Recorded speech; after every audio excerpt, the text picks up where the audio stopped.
gente vai dar sequência, então, à sessão clínica de hoje, agradecendo, então, ao grupo da cardio-oncologia do hospital, que hoje vai ser responsável pela apresentação da sessão clínica.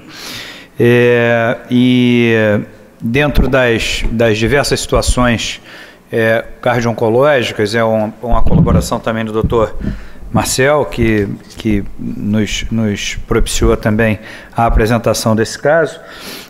Nós vamos apresentar sobre o tema de o manejo multidisciplinar do câncer de pâncreas. Eu queria convidar o Carlos José, nosso famoso Carlinhos, para poder assumir a moderação dessa mesa e dar sequência, então, à apresentação dos demais participantes. Carlinhos, obrigado. Flávia, obrigado também por todo o seu empenho aí na preparação dessa sessão clínica. E o Dr. Cláudio Domênico não pôde estar presente, mas também gostaria de agradecer a participação dele na formatação dessa sessão. Então, vamos dar sequência? Obrigado, André. Boa tarde a todos. Esse é o primeiro caso que a gente está apresentando como uma das unidades, né, do hospital, trazendo um caso da cardio-oncologia.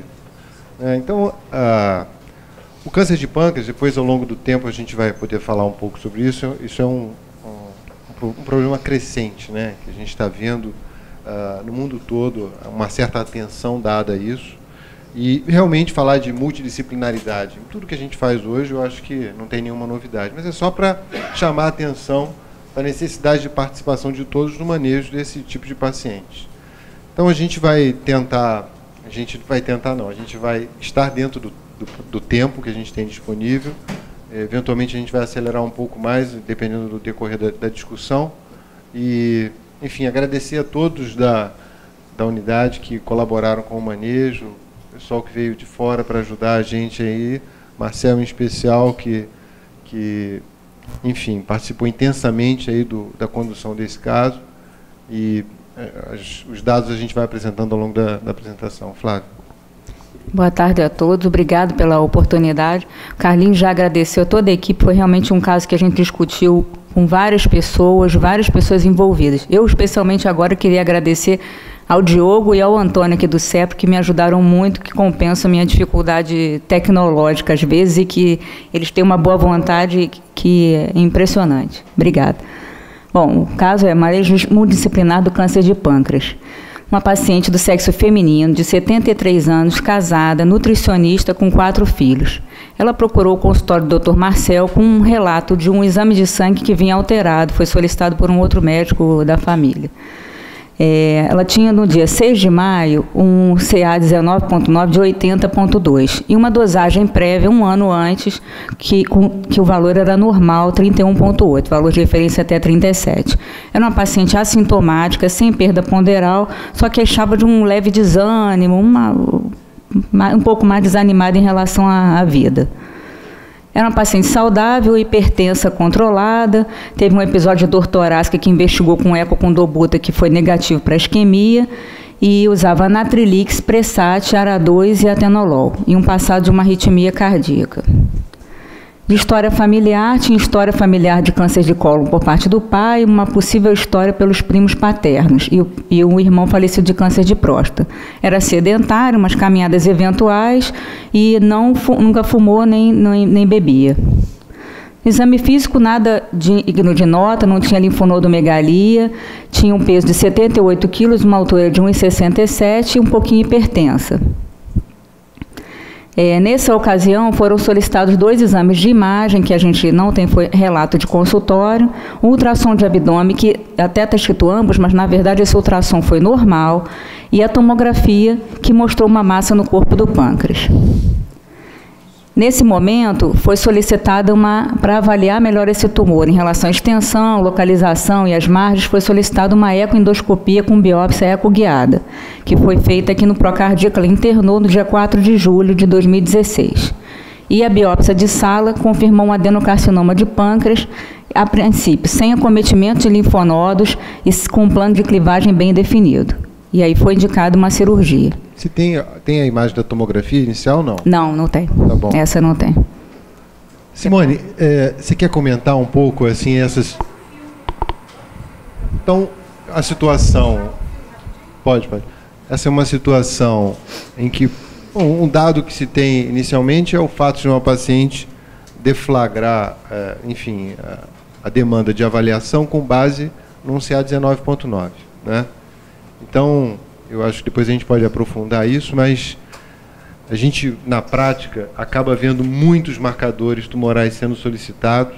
Isso gera um desdobramento em termos de investigação e a gente não tem nenhuma evidência de que a utilização desses marcadores traga algum tipo de benefício. Pelo contrário, às vezes a gente fica discutindo uma evidência de ausência de benefício ou uma ausência de evidência se aquilo ali faz alguma diferença. No caso do pâncreas, em especial, a gente tem evidência de ausência de benefício. Ou seja, pedir o marcador não muda nenhum desfecho, não antecipa diagnóstico, mas, nesse caso, ele acabou deflagrando essa situação, né? Então, acho que esse é um elemento importante para a gente ter em mente, porque muitas vezes a gente acaba deflagrando uma série de medidas e de exames que não vão redundar em nenhum benefício para o paciente. Posso fazer um comentário? Pode. Eu acho interessante esse caso, porque agora, essa semana, eu apresentei... Deixa eu só congelar, a qualificação do meu doutorado, que é em adenocarcinoma de pâncreas, e a gente analisou 4.915 casos no Brasil. E é interessante porque, ao contrário da estimativa no mundo, em que a faixa etária mediana de idade normalmente em torno de 71 anos, e a faixa de idade é em torno de 65 a 75 anos, no Brasil, na população que a gente estudou, que é uma população que é restrita porque a gente estabeleceu como critério ter o estadiamento feito, a gente agora vai ampliar essa margem. Nós temos em 11 anos, são 11.760 casos registrados pelos RHC, e nós vemos na nossa população, a nossa mediana de idade é 62 anos, ela é mais baixa. Então, isso é muito interessante na nossa população, que é diferente da população de fora. Pode ser que agora, a gente ampliando, a gente volte para o que é o do mundo, mas vamos ver se vai acontecer. E outra coisa interessante também é que a população, em geral, é homem, não é mulher. Então, a gente tem esse caso que ocorre em mulher. E ela não tinha uma história na família, mas não é uma história tão assim correlata, né? Então, bom, vamos lá. Bota para... Então, aqui a gente está vendo mediastino, janela aortopulmonar, faz parte... dá uma paradinha. Isso. Sempre quando a gente faz a ecoendoscopia, é o contrário. A gente entra do provável sítio distante para localizado. Então, sempre quando se faz a ecoendoscopia para tumor de pâncreas, e os outros também assim, quando a gente passa pelo mediastino posterior, o que eu vejo é mediastino posterior, a gente sempre estadia, porque às vezes tem linfonodo ali e aí tem que puncionar, porque se for positivo é a doença metastática. Ali era negativo, janela aortopulmonar negativa. Vai.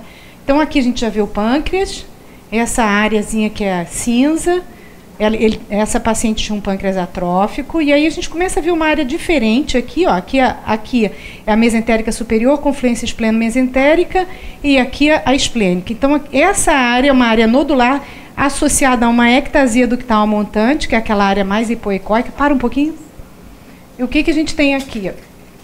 Em topografia de istmo, nós vemos uma área que é semelhante a uma área nodular, hipoecóica e heterogênea, com um contorno irregular e um pouco...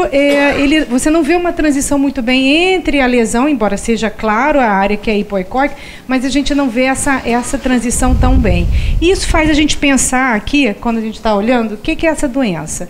Se essa doença é uma área nodular representando... a neoplasia, ou se o tecido neoplásico está aqui, se o tecido neoplásico está aqui. E essa é uma parte do exame que a gente tenta decifrar o que acontece. Uma outra parte importante também é a interface entre a lesão. Pode seguir? A gente percebe que essa... Isso. A gente percebe que aqui é a ectasia ductal montante, que sinaliza a provável origem neoplásica. Acabou? Ah, tá. Dá para só passar de novo, rapidinho? Ela é rapidinho. A gente percebe que entre a lesão e a confluência espleno-mesentérica existe uma interface. normalmente eu mensuro essa área para dar uma noção para o cirurgião se ele tem uma doença que encosta no vaso ou não. Ali é nítido que não existe compressão vascular e a doença ela está restrita, olha, percebe que ela aqui, ó, tá vendo? Ela tem um traço aqui, ó. Existe uma interface entre a lesão e o vaso. Essa é uma lesão classificada como um T2. Então a gente tem aqui um T2, N0, M0, porque a gente conhecia os outros exames, mas pela ecoendoscopia eu só posso falar que é um T2, N0. Bom, então a gente queria abrir para o debate em relação ao estadiamento pré-operatório. Qual o melhor exame de imagem para massas pancreáticas? O PET scan estaria indicado? E a outra pergunta em relação à ecoendoscopia no tumor pancreático. Quando deve ser seguida de biópsia, complicações do exame e da biópsia? Eduardo, você quer comentar? Porque aí, nesse momento, eu acho que... Linhares também, eu acho que um comentário na chegada desse paciente até vocês. Eu preparei, eu não sei que momento, mostrar mais para frente, né? Eu preparei um videozinho da operação, uns 5 minutos. Eu acho que eu peguei esse caso meio no meio do caminho, que o Canan pediu para eu vir operar, e não sabia muito desses comemorativos pré-operatórios, né? Eu acho, em relação principalmente à ecoendoscopia, na minha visão, acho que a endoscopia, para massa sólida, ela só está indicada se você não vai operar. Ou seja, para você ter um diagnóstico para fazer a neoadjuvância, né? Porque uma massa sólida no pâncreas, que é ressecável, mesmo que a ecoendoscopia seja negativa, você não vai ficar seguro de que aquilo não é um adenocarcinoma. E se for positiva, só confirmou a sua hipótese diagnóstica. Então, minha visão, não sei o que pensa disso, mas eu acho que a massa sólida ressecável ela deve ser operada. Por quê? Porque, respondendo ao segundo quesito, não é raro a gente ver complicação, principalmente pancreatite pós-biópsia. E esse caso cursou com isso. Eu vou mostrar no vídeo. Tinha uma intensa reação pós-pancreatite, que dificultou bastante a ressecção. Inclusive confundiu a gente no sentido de se havia ou não invasão tumoral da veia porta, né? O exame da Simone me deixou seguro de interpretar aquilo como, na verdade, uma reação inflamatória. Então a gente prosseguiu com a ressecção e realmente a margem veio livre. Mas nesse caso, por exemplo, eu acho que a ecoendoscopia teve pouca contribuição no pré-operatório. Diferente da lesão cística, que a lesão cística está muito mais indicada, até porque algumas lesões não são nem operáveis, né? Então, fazer essa diferenciação, se é um pseudocisto, se é uma lesão serosa, se é uma lesão mucinosa. Agora, a lesão sólida, no meu raciocínio, deve ser feita quando ou você vai fazer uma paliação ou um tumor borderline que vai se beneficiar de uma neoadjuvância. Eu acho ressonância, depois que se acostuma a ver, infinitamente superior à tomografia. Considerando que uma duodenopancreatectomia carrega uma morbidade de 10% e a mortalidade abaixo de 5%, e que eu raramente uso para pâncreas, uma duodenopancreatectomia paliativa, eu acho que o PET scan, salvo por falta de dinheiro, está sempre indicado. É diferente da visão dele, eu prefiro a biópsia. Explico por quê. Eu prefiro a ecoendoscopia com avaliação sistêmica e biópsia. Porque houve uma época em que a gente, por questões legais, por uma série de motivos, operava e você tinha uma chance de erro que podia chegar a 10% de fazer uma duodenopancreatectomia que no final não mostrava tumor. Então, assim, e realmente tem esse risco. Tá. Prefiro também, porque aí, se é de corpo, me permite, se eventualmente não for adeno e for alguma outra coisa, pensar, não tem a menor cara de neuroendócrino pela descrição da TC que a gente não teve. Mas, por exemplo, se fosse um neuroendócrino, talvez eu pensasse numa mesopancreatectomia. Tem pessoas muito habilitadas para fazer punção biópsia, tem uma margem de erro de pancreatite pós, concordo, mas assim, eu não tenho dado tanto azar com as pessoas que eu faço. eu prefiro, eu me sinto mais seguro e acho que eu fico, inclusive, legalmente mais suportado. Então, vamos lá. Os dois comentários são super importantes e pertinentes, porque assim, o que acontece com a ecoendoscopia? A gente enxerga. Então, a gente enxerga uma área nodular. Essa área nodular, quando é sólida, qual é o próximo pensamento? Em 85, 90% dos casos é adenocarcinoma. Essa é a realidade do Brasil e é a realidade do mundo. Então, ela é adenocarcinoma. Qual é o problema? O problema é quando não é adenocarcinoma.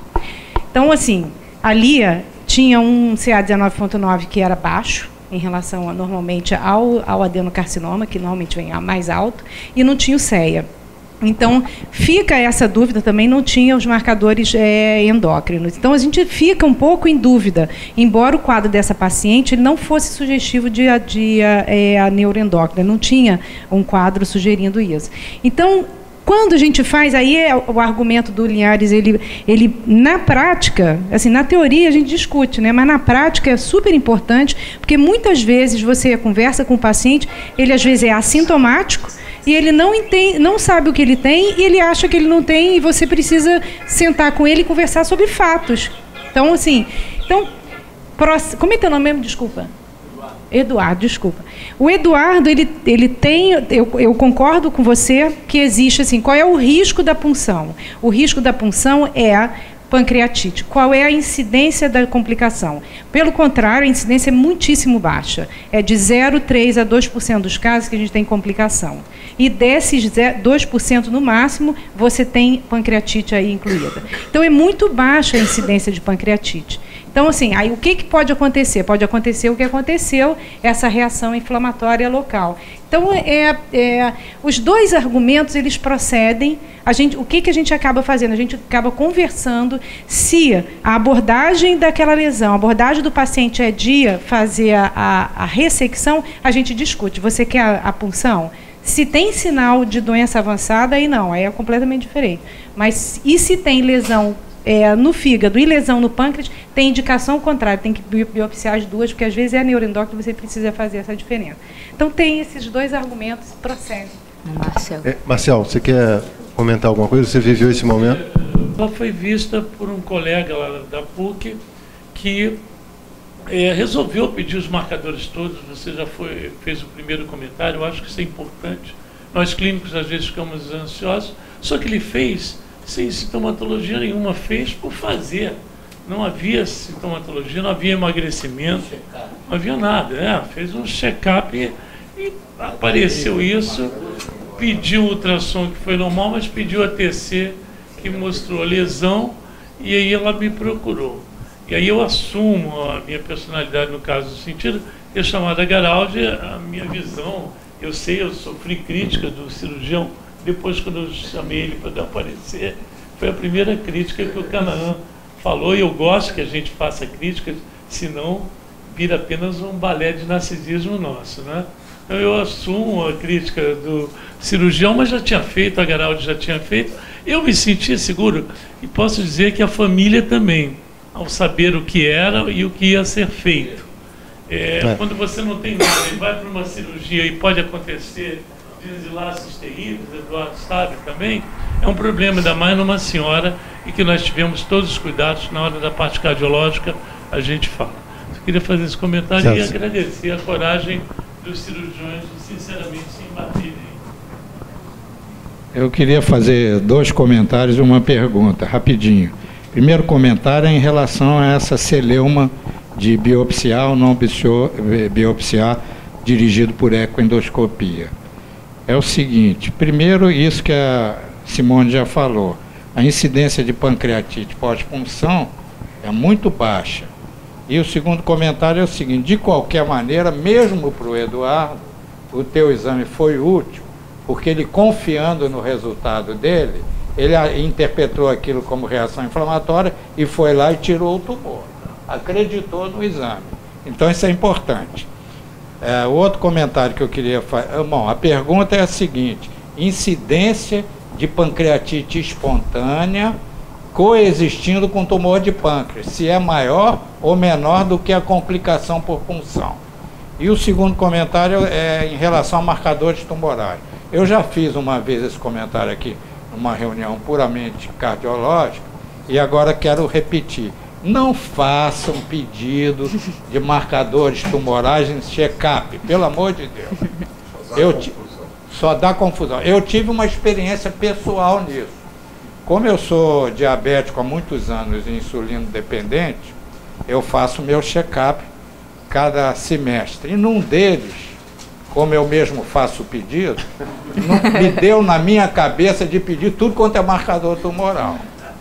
Aí veio um CA199, mais ou menos desse nível aí. 80 e lá vai fumaça, o nível dessa moça, né? Aí o meu filho, que é médico, ficou apavorado, vai fazer tudo. Eu fiz tudo. Fiz tomografia abdominal de andar superior, fiz ressonância, fiz o diabo, fiz CEA e não tinha nada. Aí uns 6 meses depois apareceu um paper de um colega lá do Karolinska, na Suécia, eu estou terminando já, e ele fez uma série de CA199 e CEA sucessivos em todas as internações no hospital lá do Karolinska, em todas, durante não sei quanto tempo. E teve uma incidência não muito alta de CA199 elevada em doentes que tinham tumor de pâncreas e uma invariavelmente elevada nesse nível em todos os diabéticos insulino dependentes. Então ele considerou, passou a considerar que o cutoff do CA199 nos diabéticos insulino dependentes devia ser reanalisado e devia ser entre 70 e 80. Ótimo. Só um comentário, acho que assim, para a gente fechar essa etapa, que é essa questão do que fazer diante dessa situação. Quer dizer, uma lesão sólida. Acho que o importante é que, tecnicamente, se você não tem acesso ao método, você não está agindo de uma maneira equivocada em abordar ele diretamente. Agora, tendo a disposição do método, isso daí fica a discussão. Uma coisa que eu acho que é importante, talvez o Amarino explorar um pouco essa questão do valor preditivo positivo da tomografia e da ressonância com essas lesões sólidas. Eduardo quer fazer um comentário. Eu acho que mais importante do que a possibilidade de complicação, que realmente é baixa, é o falso negativo. Então, eu acho, quer dizer, por que eu não biopsio? Porque eu acho que não vai mudar minha conduta na lesão ressecável. Quer dizer, não é raro, assim, nós temos lá no Hospital de Ipanema um centro de cirurgia pancreática, e nós somos referência do Estado, né? Então a gente recebe muito. E alguns já com biópsia. E em alguns em que a biópsia deu negativa e que o colega estava tratando aquilo como uma doença não neoplásica, confiando na biópsia. E às vezes, quando chega para nós, o tumor não é mais ressecável. Então, esse é o perigo para mim. Mais do que a complicação, é a interpretação errônea de um falso negativo. Então, para mim, uma massa sólida, até prova o contrário, como a Simone falou, mais de 90%, a não ser que seja hipercaptante, a questão do neuroendócrino, a gente consegue diferenciar muito através da tomografia. O Amarino pode confirmar isso. É uma imagem diferente, né? Quer dizer, a imagem sólida hipodensa, a biópsia não muda a conduta cirúrgica. Os dois métodos, tanto a tomografia quanto a ressonância, eu diria que são equivalentes. Até pouco tempo atrás, a tomografia tinha a vantagem de ter uma melhor resolução espacial. Isso hoje não é mais verdade. A gente consegue excelentes resultados com a ressonância e tem a vantagem de não usar contraste iodado, nefrotóxico e radiação ionizante. Então a gente tem preferido realmente fazer a ressonância, porque o objetivo desses métodos é o estadiamento, identificar lesões secundárias, sobretudo hepáticas e no peritônio, e ter uma avaliação do feixe vascular. Pode ser feito com ambos. Os dois métodos são capazes de identificar. Então, acho que tem que escolher um, dependendo do paciente, porque se o paciente não colabora, a ressonância vai ficar muito ruim. A tomografia tem essa vantagem, porque ela é bem mais rápida, né? Então, nós usamos os dois métodos indistintamente. Em termos de avaliação vascular, ressecabilidade... Tende a preferir a ressonância, são equivalentes. Equivalentes. Vamos seguir? Sim. Bom, ela foi internada no dia 12 de julho para iniciar o risco cirúrgico e programar a cirurgia. E nessa internação foi realizada uma ressonância e colônia de ressonância. A Marina vai comentar? Desculpa, selecionou as imagens com ele. A vesícula biliar e o segmento 6 do fígado. Aqui é o segmento 3 do fígado, a gente vê aqui uma estrutura vascular, aparentemente.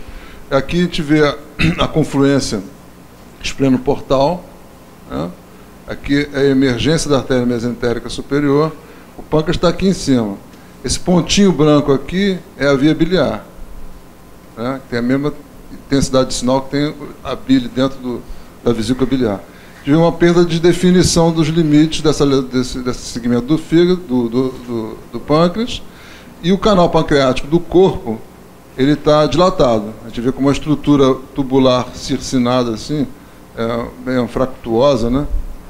Dilatado, quando essa cauda me parece atrofiada em relação a essa região aqui. Essa é a mesma sequência, só que com supressão da gordura. Fica tudo que é gorduroso fica preto, né? Então ressalta a presença do líquido. Você vê aqui o líquor no canal raquiano, dentro a bile, né? A estrutura. Isso aqui já é uma sequência com contraste, eu acho, né? Tem outra aqui. Essa é uma sequência com contraste. A gente vê aqui o nefrograma, né? O baço, a cauda do pâncreas. Você vê o canal pancreático dilatado no seu interior, como preto, né? A veia esplênica, a junção esplenoportal, íntegra, né? A lesão está nessa região de cá. Bom, esse foi o laudo. Lesão sólida, lesão expansiva sólida, mal definida, hipovascular. O que mais? Dilatação montante do ducto pancreático. A pergunta: houve discrepância entre a ecoendoscopia e a ressonância em relação aos limites do tumor? Você quer discutir isso? Pode ir adiante. Tá. Bom, então ela interna nos exames pré-operatórios o que chamava a atenção: uma PCR um pouco alta, uma albumina baixa, a amilase um pouco aumentada e a lipase aumentada também. A ecoendoscopia foi dia 4, ela interna dia 12. Então, já os exames laboratoriais da internação evidenciaram elevação das enzimas pancreáticas, sugerindo a pancreatite pós-ecoendoscopia. Então, aqui, pré-ecoendoscopia, ela tinha lipase 121, uma amilase de 162. No dia que internou, dia 12, 556, e permaneceu elevada até o dia 18, e ela foi operada no dia 21.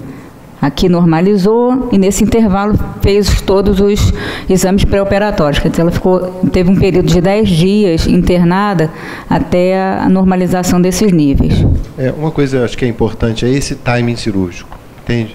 Então, nesse contexto, enfim, pelo menos laboratorialmente, essa inflamação, a resposta inflamatória, qual é o momento adequado aí de você? Eu acho que foi pouco tempo. Ainda mais vendo retrospectivamente a dificuldade que a gente teve. Eu acho que um mês eu esperaria para esses casos que há pancreatite documentada. Linhares, você quer? Você deixa uma coisa, eu não estou aí no tempo. Eu diria que se puder normalizar o exame melhor, mas há que pesar o bom senso, a família. Tem uma série de pressões que vêm juntas e que às vezes não dá para segurar. Parece fácil, mas não é fácil. Marcial, de fato foi isso, né?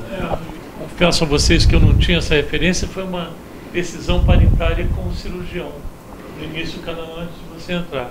Quer dizer, então, achou melhor, mostrando que não havia uma tendência de aumentar, estava baixando. Né? Vai seguir?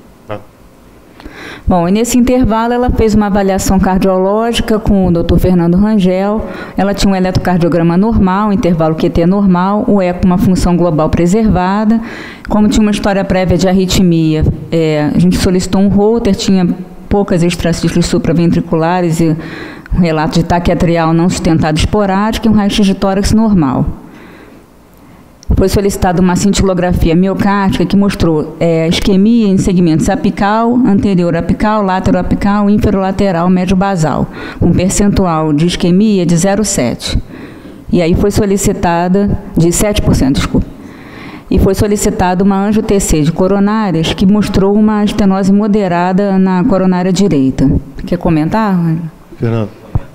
essa senhora, eu conversando com ela na admissão, ela me contou sobre uma dor torácica atípica. Ela é uma senhora que tem uma classe funcional boa, classe funcional 1 de New York. E a cirurgia é uma cirurgia de grande porte.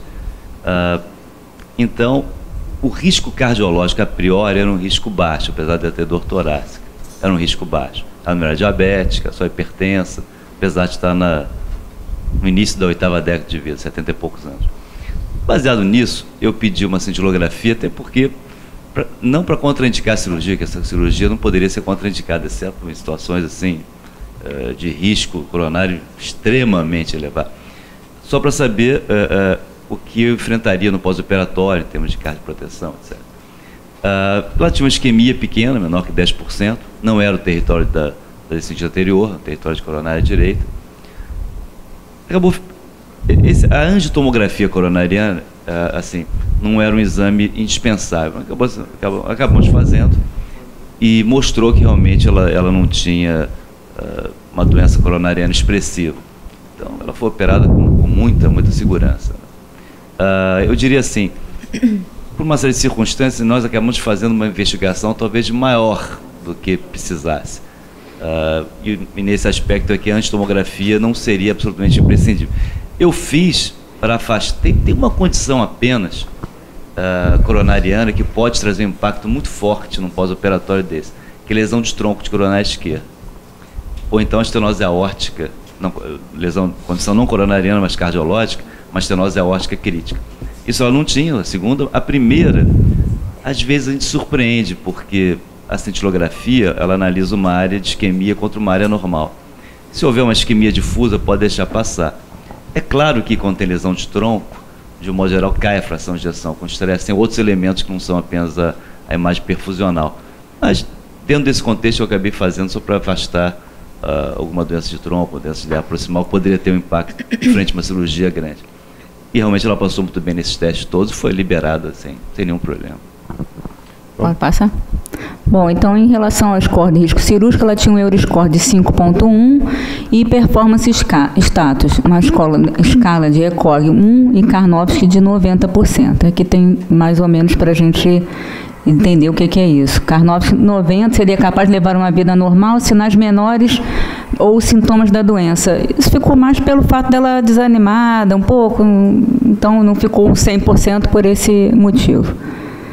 Pré-operatório foi optado, então, por uma conduta conservadora em relação à doença coronariana e manutenção do beta-bloqueador.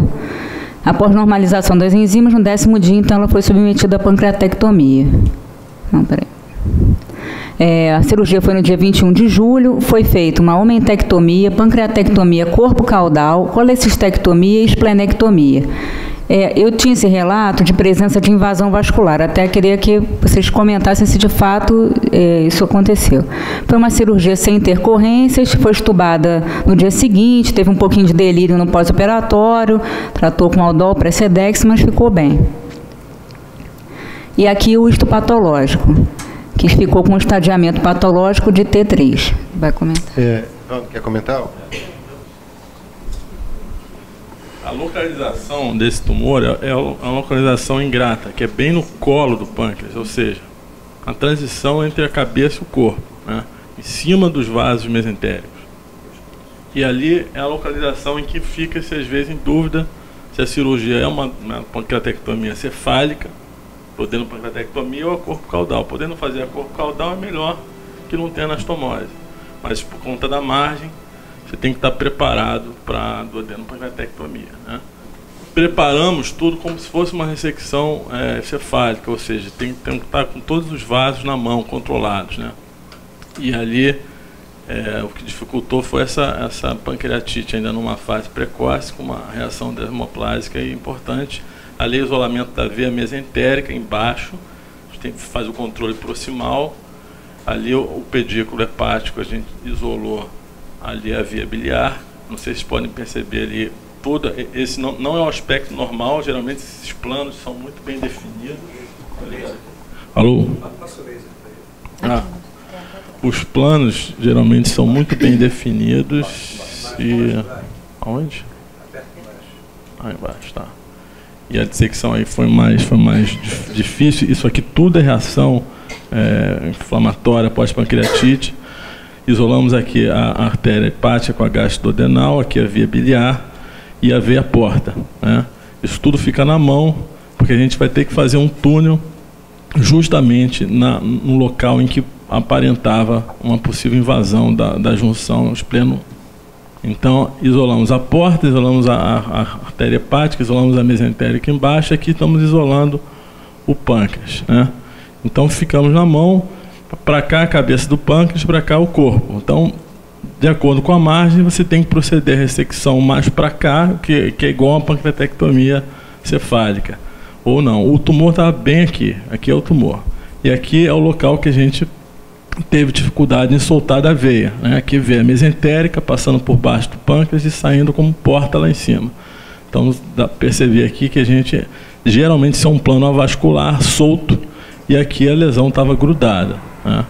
Então, houve aí uma mudança de tática, a gente procedeu a dissecar da cauda para cá, para poder ter o pâncreas mais na mão. Então, isolei aqui a artéria esplênica, ligamos a artéria esplênica para poder fazer uma isquemia do baço, sangrar menos, para poder luxar esse baço e ficar com corpo e cauda pancreática na mão. Então aqui é a ligadura da artéria esplênica e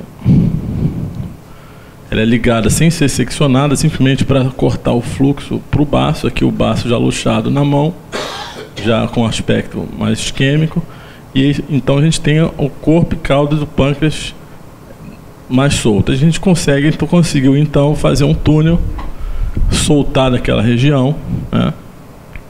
E decidimos prosseguir com a ressecção. Vimos que ainda tinha um pouco de aderência, mas que era uma aderência passível de ser ressecada, provavelmente inflamatória, né? Aqui a veia esplênica é dissecada, a gente secciona essa veia esplênica aí com um grampeador, um grampeador vascular, é mais rápido, mais simples. E o grampeamento depois do parênquima pancreático aqui. Nesse grampeamento aqui, a gente vai falar na frente, né? É a questão que existem inúmeras discussões, o que fazer para diminuir a fístula do coto. O que se tem hoje em dia é que se deve usar um grampeamento bem gradual, bem lento, para tentar não fraturar esse parênquima. E se é encontrado um virsum visível, tentar dar um ponto nesse virsum. A gente não viu o virsum, a gente grampeou da maneira mais gentil possível. E aí conseguimos então soltar um pâncreas seccionado, fomos soltando por baixo, mas os senhores podem perceber aí um pouquinho de dificuldade, que ainda tinha uma aderência ali, que baseado nos exames eu interpretei como uma aderência inflamatória e prosseguimos, né? Se há uma aderência ali que é indissolúvel, que mesmo assim pode ser ressecada, a veia aqui pode ser ressecada e ela está usada. Isso não significa que a ressecção não vai ser R0, né? Então conseguimos soltar aqui estamos por baixo, o pâncreas está aqui em cima, a veia está por baixo, a gente solta com essas energias bipolares, etc., ligaduras. E aqui depois ele ficou preso só pela artéria esplênica, que estava só amarrada, não estava ligada. E aqui a gente soltou depois da artéria e a peça saiu, né? Então é isso, para não atrasar muito, deu para dar ideia aí do que tinha. É uma pancreatectomia quase total, que a gente chama, né? Ficou só a cabeça e saiu o tumor com a margem proximal, o tumor, o corpo, a cauda e o baço, né? Existe a opção técnica de você tirar só o meio do pâncreas, que é a mesopancreatectomia. Mas aí é uma cirurgia que você tem que ter uma anastomose para o coto que fica. E é uma cirurgia então, na que realidade, você fez uma gosto. pancreatectomia corpo caudal com alargada. esplenectomia. Isso, alargada, ou pode chamar de quase total, porque a gente passou do vaso mesentérico e deixou só a cabeça, só uma casca de cabeça pancreática. Espetacular a sua cirurgia. Porque eu sou um clínico com 50 anos de profissão, que todos os meus doentes cirúrgicos eu acompanho na sala. Eu tomo conta do cirurgião, do anestesista e do doente. e tomo conta de mim por autocrítica, de maneira... Então, essa cirurgia, deixa eu fazer uma propaganda aqui. Então, acostumado a ver cirurgias brabas, e a tua foi espetacular pelo nível de dificuldade. Deixa eu fazer uma propaganda então. Peraí. Essa cirurgia, ela apareceu no início ali, a gente tem um vídeo atlas online, gratuito, Surgibook chama. E tem várias operações. Essa operação, quem tiver curiosidade, está lá narrada e mais completa, tudo ótimo, com todo. Chama Surgibook. Surgibook.com. Apareceu ali. É um vídeo atlas online. É um projeto nosso lá do pessoal do Hospital de Ipanema. E apesar desses comentários, eu não posso deixar de fazer uma pergunta, porque isso ocorre muito. Qual é o teu comentário sobre praticar essa cirurgia com videolaparoscopia ou com robô? Eu acho que num caso sem pancreatite é muito bem indicado. Esse caso a gente não pensou nessa hipótese pela pancreatite, porque sabia da grande possibilidade de ter essa reação e pela dificuldade a localização ali no colo do pâncreas é um pouco mais difícil, né? A localização no corpo e cauda, por laparoscopia, hoje é o padrão ouro. É o padrão ouro. Tá? Nessa localização é mais difícil, mas ainda vale a pena. Nessa senhora eu achei que não valia a pena submeter esse risco. O robô vem como uma possível vantagem que ainda não se mostrou melhor. No mínimo é igual, é mais confortável para o cirurgião, mas para o doente os resultados mostram que é igual. Tinha metástase hepática? Não. Eduardo, eu só queria perguntar rápido, em relação a... se fala sobre o que causa fístula, né? Após a cirurgia, que é uma complicação que nesse caso foi, e em relação à dureza do pâncreas, se ele é mais mole, se ele é mais duro, e também o Linhares, se você tem observado isso, ou alguma situação específica, nesse caso aí teve alguma? O pâncreas mole e duro tem várias implicações, até o tipo de grampeamento que você vai usar. Né?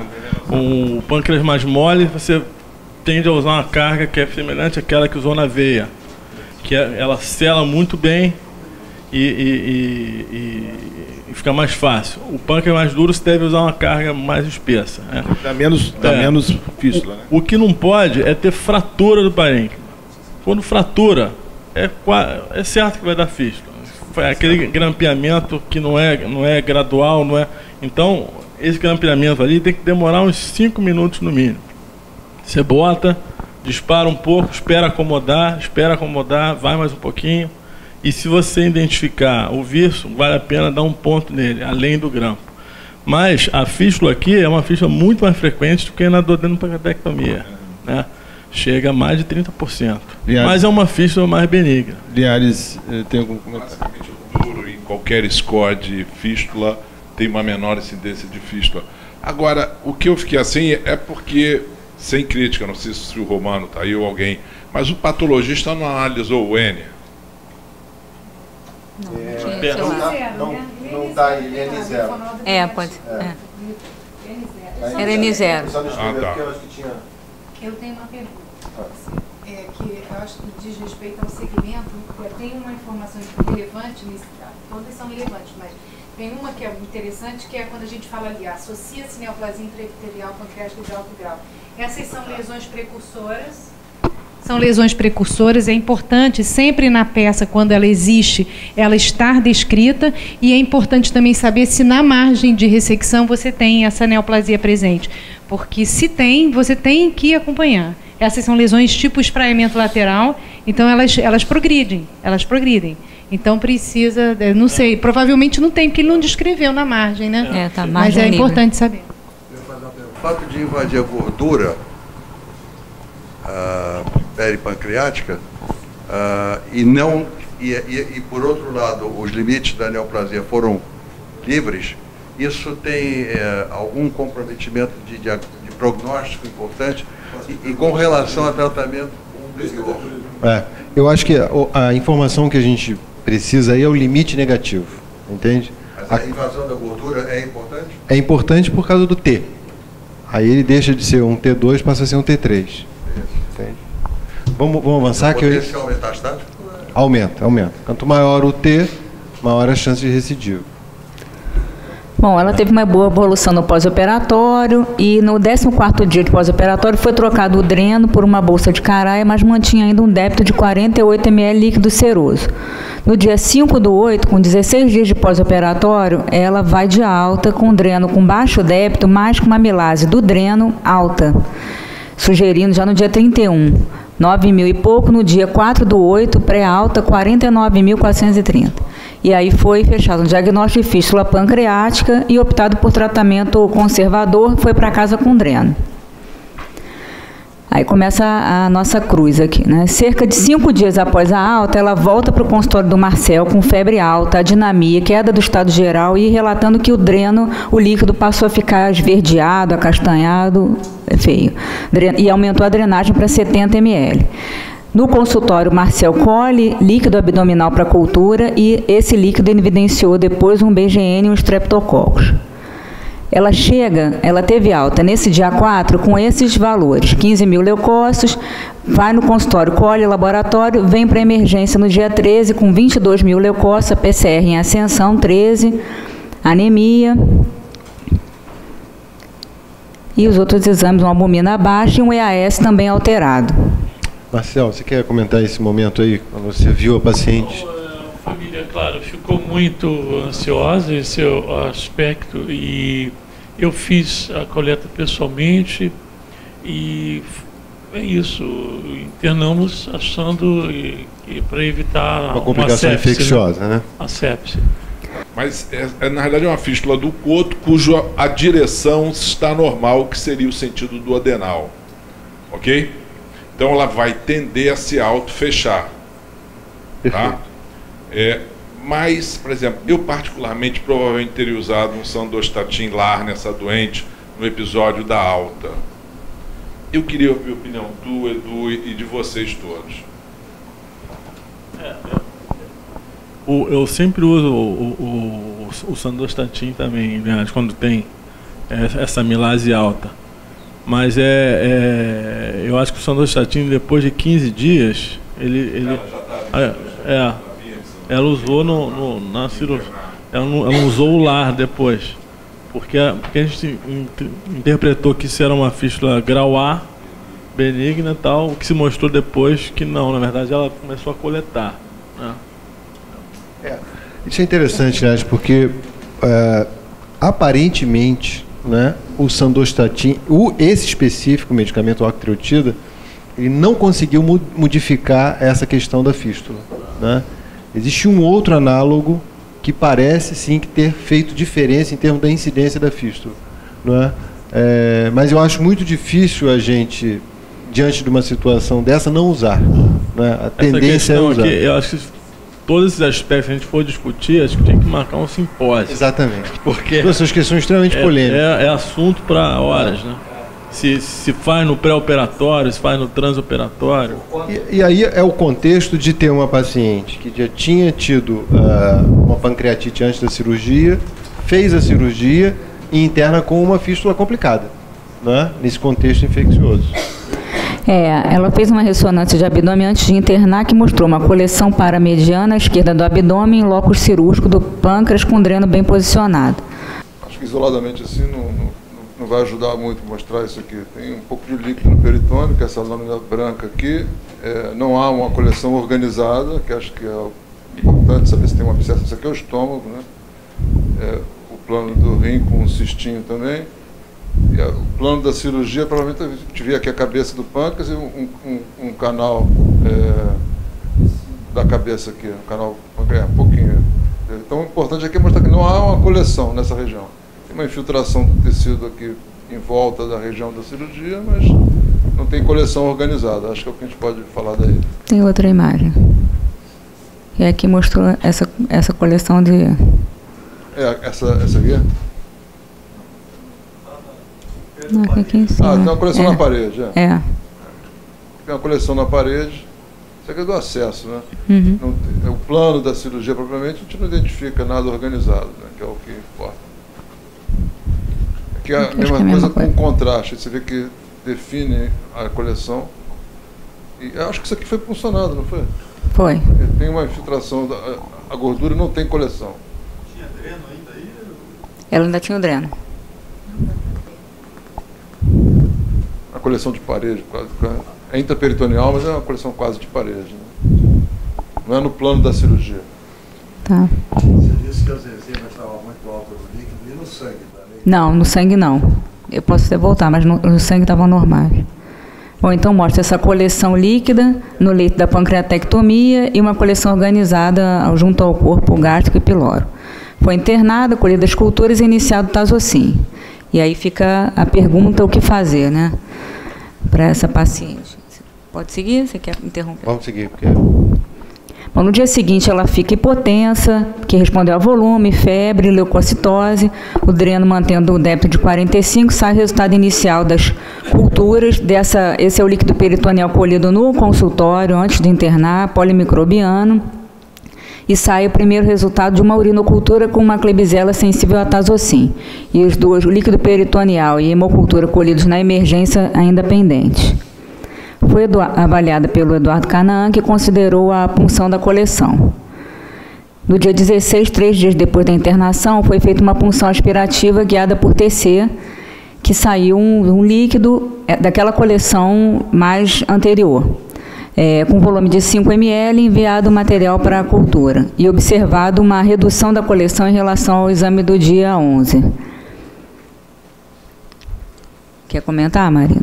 É TC do dia da punção, que o Daniel Canaan puncionou. Parece uma imagem, é um plano coronal oblíquo, né? Uma vez o resíduo do pâncreas, o dreno da coleção, um pouquinho de líquido aqui. E os clipes do plano cirúrgico. Né? Tem outra.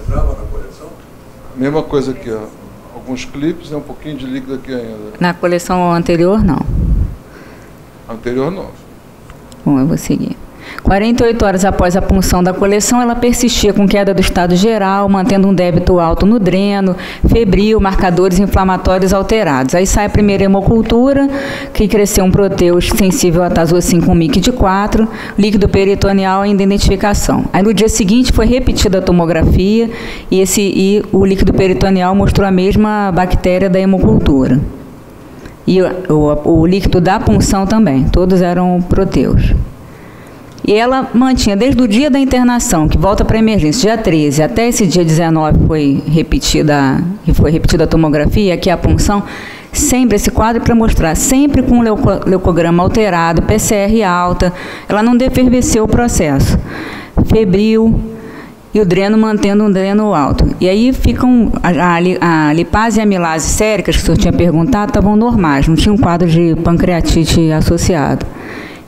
E esse período todo foi um período bem sofrido para todo mundo da equipe, né? Que a família ali em cima, os 4 filhos, o marido é engenheiro, para ele aquele 20 para 20 mil, 22, todo dia ele perguntando isso, o que vai fazer. Bom, esse é o momento, quer dizer, a paciente interna, começa um antibiótico, ela tenta se fazer o procedimento percutâneo para drenar e ela não melhora, né? Ela continua melhorando. E com um resultado de uma cultura de um líquido que é positivo batendo com a hemocultura, né? Aí vem a pergunta, assim, a gente aborda ela cirurgicamente, tenta drenar, esse foi o grande momento aí de... Mas tem uma coisa positiva, exceto os 38 lá primeiros, ela ficou com uma temperatura de febrícula estável e a PCR ficou em platô. Quer dizer, ela não piorou. Ela não piorou. Não piorou. Não melhorava. Devia estar organizando alguma coisa. E o Tazocin está funcionando. A pergunta, Eduardo e doutor Linhares, que me orientasse, porque isso foi um momento muito difícil. Aborda, não aborda, o que fazer? Vocês teriam abordado precocemente? Você não, né? E eu expliquei, olha, que acho que a pior coisa para ela é a operação. Tinha 20 dias, uma fase muito ruim de reoperar alguém, né? E ela, assim, sem melhora, mas estável. Então, quer dizer, não sei, eu não vou falar o que foi proposto para não perder a graça, mas a gente propôs uma alternativa minimamente invasiva. Olha, assim, eu tendo a recuperar um doente com os exames que a gente tem atualmente, se os exames mostrarem alguma coisa que eu acho que o bisturi vai beneficiar. Pelo que eu vi aí, a doente não tem coleção em canto nenhum, a coleção que tinha era praticamente completamente atingível por punção percutânea, assim foi feito. Tem aquele coronal maravilhoso que o dreno está exatamente sentado no corpo pancreático. Te juro, eu não estava lá, fica fácil dar opinião agora, mas eu acho que eu não abordaria esse doente, não. Perfeito. Vou seguir. Bom, então, a gente pediu opinião com a CCH, então foram várias discussões. Foi sugerido acrescentar Flagyl e fluconazol e definir a abordagem da coleção, e essa discussão que a gente está tendo. Paciente subfebril, líquido purulento, sem melhora laboratorial e com persistência das coleções na TC. Nesse momento, foi feito um round multiprofissional, né, com o médico assistente, a nossa equipe, o Flávio Naco foi convidado também, e o Eduardo Viana, e aí surgiu a luz no caminho ali, que foi sugerido uma CPRE com drenagem pelo duto de Virso, com stent ou papilotomia, e combinado que, caso não fosse possível, seria pensado numa abordagem dessa paciente. Foi solicitado um parecer do Evandro Sá. E o relato no prontuário era assim: paciente fístula pancreática, pós-operatório, coleção peripancreática infectada, indicado procedimento endoscópio, via biliar e pancreática, colocação de prótese. A pior coisa que você, quando é chamado, é ser o salvador da pátria, né, numa situação dessa, porque realmente eu encontrei uma paciente já com a classe C de fístula, né, com todas as complicações, e aí realmente a opção, que já tinha sido drenada por percutânea, com uma resolução, mas mesmo assim ainda o quadro permanecia assim. Então a gente pode tocar. E aqui eu fui feito cateterismo, já na punção, eu aspirei, já vinha pus.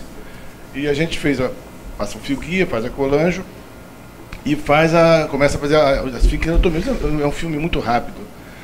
A gente faz uma dilatação desse segmento, o ducto era um pouquinho dilatado já, o segmento tem uma imagem radiológica depois. Eu cateterizei no Virso diretamente, não foi... porque como existe a cirurgia, já imediatamente começa a sair pus e bile junto, né? Foi feita uma esfincterotomia do Virso, não foi feita esfincterotomia biliar, porque era o objetivo específico. E eu fiz uma dilatação com cateter graduado e depois a gente coloca a prótese para drenar. Uma prótese de 7 frentes, de 10 frentes com 7 centímetros, uma prótese curta. Está aqui. Eu tenho ele também, então mostrei. Prótese é no Virso? De plástico, no Virso, exatamente. Porque o objetivo é abolir esse gradiente de pressão que existe entre a coleção e o duodeno. E aí a gente conseguiu botar bem, ele drenou bastante, eu colhi material para cultura também para confirmar tudo isso aí. E aí é um procedimento que teve sucesso. É claro que imediatamente a resposta não é imediata para a melhora clínica, se espera um pouquinho, também existe essa ansiedade depois. E quando a gente tira o fio guia e o catéter, a gente observa que realmente a quantidade de pus era grande e leitoso, e foi um abscesso drenado de modo eficaz e esperando um resultado bom. Era um abscesso dilatado? Sim, exatamente. Ele era um pouquinho dilatado, em torno de uns 5 milímetros mais ou menos, não é tão fininho. Então eu, pensando nisso, já cateterizei aqui a coleção, toda realmente desorganizada, não tinha. Eu fiz a dilatação com cateter graduado, que essa é a parte metálica, começa com 5 e termina com 10. E aqui o cateter guia, e em cima do cateter guia a gente coloca a prótese. E observa que a drenagem foi suficiente, foi eficaz aqui no final, mostrando que realmente tinha coleção. É uma prótese mais larga, normalmente é uma prótese fininha, mas nesse caso eu vou ter uma prótese de 10 frentes, porque tinha pus e para facilitar essa drenagem. Eu queria fazer uma pergunta, assim, quero ver o caso retrospectivamente, quer dizer, porque os comentários, o slide mostra, o teu slide de drenagem mostra um decréscimo dessa drenagem, até que no dia 20 alguma coisa, ela tem uma drenagem muito baixa pelo dreno. 8 ml.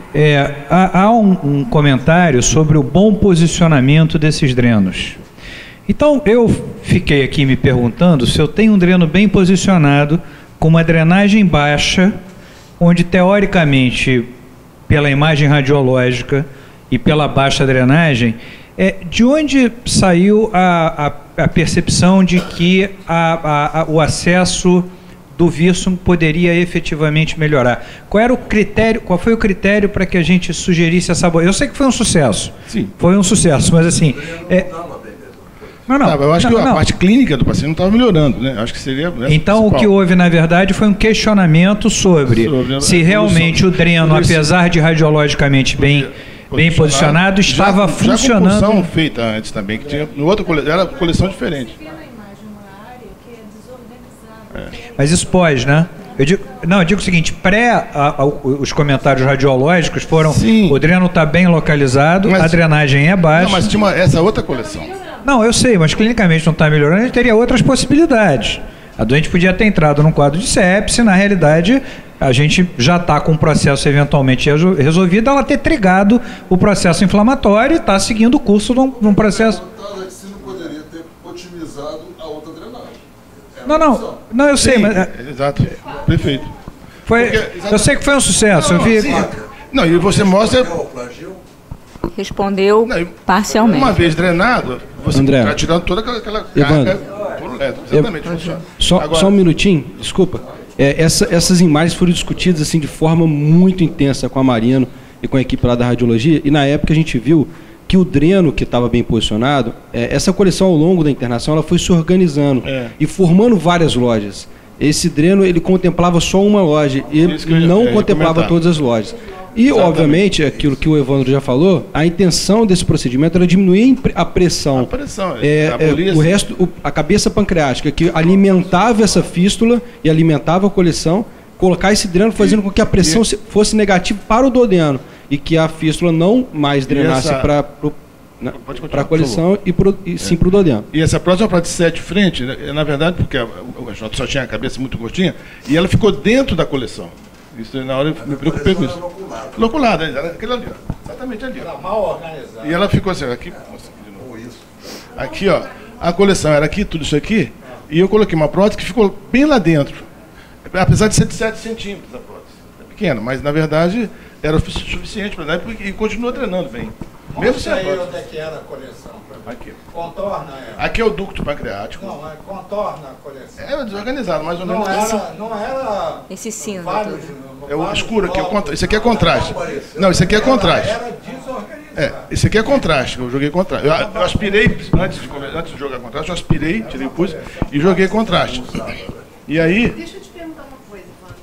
O que motivou você a progredir foi o fato de você primeiro ver que existia comunicação entre o ducto e essa coleção, essa área irregular. E segundo, o que fez você falar assim, vou usar X centímetros de prótese, que isso vai ser suficiente? Porque é o seguinte, ela já tinha uma pancreatectomia corpo caudal, a cabeça era pequena. E o alcance, a gente faz uma medição mais ou menos empírica entre a papila e a coleção. Tem uma ideia mais ou menos de tamanho. Exatamente, que é o tamanho do canal do Vírsum que aqui ficou, o restante, né? O coto residual. E aí você faz essa medição empírica e coloca uma prótese que, se funcionar, e estava drenando o pus. Isso é uma coisa interessante, você consegue drenar e ver bem que está funcionando. É interessante também que o coto não era tão pequeno assim. Tem bastante prótese ali. 7 centímetros, mas não é menos de 7, né? Porque na verdade ficou mais uns 2 centímetros dentro da coleção, uns 5 centímetros. Vamos avançar, porque eu acho que agora tem mudança do desfecho dela que não estava melhorando. Essa é a foto do stent, que é esse aqui, né? Ela evoluiu com uma melhora progressiva, a gente repetiu a TC várias vezes, mas como o doutor Evandro falou, não foi uma melhora imediata, e nesse intervalo troca acesso venoso, tem diarreia por conta da secreção purulenta indo para o intestino, Clostridium negativo, aquela coisa toda do paciente grave, né? No dia 30, já conseguiu iniciar a dieta oral e aí, a partir dali, foi tirado, porque ela, nesse momento, permaneceu com o dreno, né? E o dreno de Blake externo. E aí, nesse momento, foi tirado o dreno de Blake. Aqui só para ter uma ideia de como ela ainda evoluiu, né? Meio subfebril, e ali começa a melhorar e o leucograma caindo. E o débito caiu e subia e ficou nesse momento. Ficou com tazocin do dia 3 ao dia 26, fluconazol por 10 dias, e no dia 26 do 8 foi descalonado o esquema antibiótico. Essa é a tomografia pré-alta da paciente. Vai falar? dreno, mostrando o dreno, a coleção, já está praticamente a prótese. E aí, evolução muito boa. Já sem... Essa é a prótese. E esse controle é feito por tomografia, né? Só para você... Caracteriza a manipulação, né? O processo de aderência. Faz os vasos, os troncos preservados, né? E não tem coleção organizada. E é a mesma coisa? Mesma coisa. Uma pergunta para você. Você colheu o material para novo estudo microbiológico. Sim, nessa coleta você pediu anaeróbio? Colheu tudo. Que eu lembro que foi Proteus também. Qual foi o resultado? Foi Proteus também. Só Proteus? Só. Ela só teve a Klebsiella no início da internação naquela urinocultura. Mas nenhum anaeróbio? Não identificou mais nada. E aí o controle tomográfico da evolução disso aí, posteriormente, com um mês, geralmente você pode tirar essa prótese. Bom, então esse é o laudo, né? Endoprótese bem posicionada com redução da coleção. Foi de alta no dia 10, 29 dias depois de tempo de internação, com orientação de manter o antibiótico por 21 dias após o implante da prótese, foi retirada em outubro, né? Na verdade, foi quase 2 meses, mas não precisaria. Um mês depois do procedimento, a coleção organizada, você já pode tirar. Ela deu seguimento em quimioterapia com Genzar, concluiu o tratamento e está evoluindo muito bem. Esse é o meu coelhinho. Carlinhos. Juvante não. Obrigado. Você vai mostrar uns slides? A paciente evoluiu muito bem, slides, ela está né? ótima no consultório. Slides. Marcelo, você quer comentar como é que é o desfecho? Acho que nós fizemos um round, havia muita dúvida, e enfermagem de todos os presentes do nosso round. O Canaã não pôde ir à sessão e mandou, então, o Eduardo trouxe esse ineditismo para nós. No Procardíaco, a primeira vez aconteceu. Ele já faz no Hospital de Ipanema. Eu queria que você comentasse sobre esse dreno, esse uso do stent. A gente tem essa felicidade de ter lá uma referência de cirurgia pancreática, de ter o Evandro lá com a gente, né? Queria que a Simone também estivesse lá, mas lá a gente não conseguiu ainda comprar uma econdoscopia. A única coisa que falta para ser um centro que a gente possa fazer tudo, né? Então a gente tem a experiência dessas fichas, a gente tem tratado com o Evandro com muito sucesso. Então eu sugeri isso quando eu vi o caso, eu achei que estava muito seguro de que ia funcionar. Me olharam meio assim como se estivesse falando, fosse um ET, né? Mas é a tendência atual, é você tratar essas fístulas cada vez menos com reoperação, né? Um desastre. Ela evoluiu bem, essa paciente tolerou muito bem o tratamento, teve complicação nenhuma ao longo do tratamento adjuvante, que é feito com gemcitabina, e, enfim, agora ela segue em controle clínico, né? Eu só queria, para a gente levar alguma mensagem, né, que de fato o câncer de pâncreas ele está assumindo uma importância muito grande, porque se olha aqui, no caso, são dados dos Estados Unidos, mas se você isolar aqui as mulheres, ele é o 9º mais frequente em termos de incidência.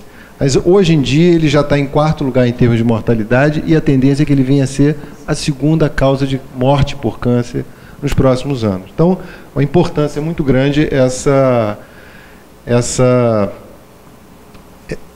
atenção dada à questão do pâncreas, né? Na nossa realidade, no Brasil, quer dizer, você vê que nas estatísticas que o INCA lança, a gente não tem o câncer de pâncreas presente nos tumores mais frequentes. Então, existe uma dificuldade e, assim, a Simone, é legal ter ela aqui, porque ela está trabalhando exatamente nessa busca dos dados da nossa realidade. Pouquíssimos dados estão apresentados. Esse é um dado que foi apresentado pelo pessoal da Paraíba, mas tudo com muita limitação, porque é tudo com base de registro hospitalar. Isso, para uma doença que só 20% é operado, você vê o universo que fica do lado de fora, né? Esse estudo, essa foi uma tese que foi apresentada agora, essa semana, pela Lucila, lá no Fundão, também tentando levantar esses dados, mas a gente ainda tem muito trabalho pela frente para saber qual é a nossa realidade em termos de câncer de pâncreas, né? Essas são as curvas de sobrevida para a gente ver o grau de malignidade dessa doença. Mesmo tumores bem iniciais, você percebe que a população recai e a mortalidade é alta. Isso daqui é interessante porque é uma ferramenta da Escola de Saúde Pública de Harvard que calcula mais ou menos o risco da gente ter determinada doença, né? É uma ferramenta chamada Your Disease Risk, em que você entra com dados demográficos, história familiar, hábitos de vida, e dessa paciente em especial, ela tinha um risco muito baixo de ter essa doença. Então, a despeito disso, ela teve diagnóstico, né? Esse aqui é um dado interessante, que é um dado exatamente do CA199, né? É um estudo que foi feito já tem muito tempo, mostrando que não tem benefício, não muda o desfecho e nem identifica mais o tumor, né? E Simone comentou a questão da neoplasia intraepitelial, né? Então, a gente tem aí um espaço de tempo entre o início da formação da neoplasia até a sua fase mais avançada. Em termos de neoplasia, esse tempo não é tão grande assim, né? Mas a gente ainda não conseguiu um método que possa antecipar esse diagnóstico, né? Hoje em dia, existem estudos sendo feitos com biópsia líquida, mas nada disso, não existe nenhuma intervenção que possa antecipar esse diagnóstico. Marcador também não? Marcador não serve, né? Nem para acompanhar o tratamento? Para acompanhar o tratamento talvez sirva, mas isso não muda o desfecho. Os ingleses vêm mostrando exatamente a importância tanto do fumo quanto do peso correto, né? A possibilidade que a gente talvez pudesse reduzir em 37% a incidência do câncer de pâncreas se a gente pudesse focar nessas questões. Eu só trouxe aqui como exemplo, esse é parte do time da Hopkins, né? Esse é parte apenas do time da Hopkins. Um lugar que um centro para ser considerado de um volume razoável para cirurgias pancreáticas, ele considera que pelo menos 16 procedimentos devam ser feitos. Eles fazem em torno de 300 pancreatectomias por ano, né? Então, é um desafio, é preciso você reunir um grupo de pessoas interessadas no tema grande para a gente poder estar, enfim, de uma maneira cooperativa, todo mundo nas suas especialidades, ajudando para a gente enfrentar essa neoplasia. Temos 2 minutos. Simone, você quer comentar? Você ia fazer um comentário? Um comentário sobre o procedimento. Quando você fica com uma área que você quer esclarecer se aquela área tem coleção ou não, e quando não existe o recurso da drenagem por colangio, um recurso é a ecoendoscopia por visão transmural. A gente vê se aquela área é líquida e funciona. E se tem pus e não é possível a abordagem transductal, é possível a abordagem transmural por ecoendoscopia. Então, se faz a drenagem à moda de como se faz com o pseudocisto. Então, é só uma lembrança, porque é um recurso. Nem sempre dá certo, mas quando dá certo, a gente já fez várias vezes e conseguiu, mas também já teve casos que a gente não teve sucesso. Então, assim, esse é um recurso interessante. E um dado que é importante, que ele colocou aqui da epidemiologia, falar sobre o registro de câncer, porque o registro de câncer no Brasil, eu acho que nos outros lugares também, mas no Brasil eu tenho certeza, ele é público. Então, o que acontece? O nosso registro ele é alimentado só por casos de hospital público. Então, os casos que deveria ser alimentado também pelos hospitais privados. Então, a gente tem, quando você olhar os dados de registro, sempre lembrar que a gente está olhando o que é registrado.